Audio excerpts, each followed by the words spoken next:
No rivalry in the history of college basketball has been played more. It's the Civil War. Oregon and Oregon State, they've met 340 times. Number 341 coming this Sunday in Gill Coliseum. Oregon's struggling though, 1-3 in conference. The Beavers are too, 1-3 as well in conference play. For the Ducks, the offense has been sensational. Second in the country in scoring 88 points a game. The defense is a completely different story. They look completely troubled out there. Where do they improve specifically?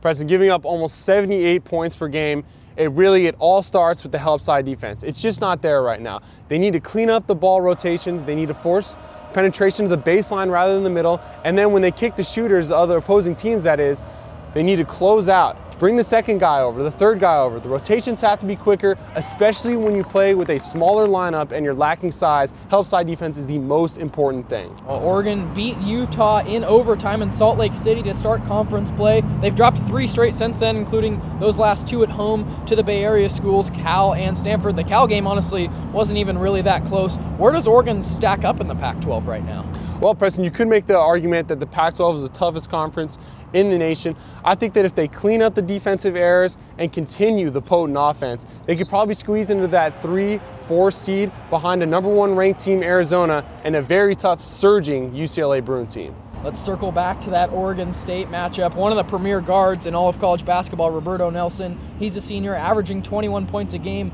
for the Beavers. He's played Oregon a lot. He knows exactly what they're going to throw at him. How do the Ducks at least contain him on Sunday? And that's the key, Preston. They have to contain him. They have to get the ball out of his hands, make someone else beat you. Do not let Roberto Nelson beat you. He's shooting over 40% from three-point land, and he likes to score early and often. Get the ball out of his hands and force other people on that team to make shots. Well, Duck TV will be there for coverage and analysis this Sunday, 5 o'clock p.m. at Gill Coliseum.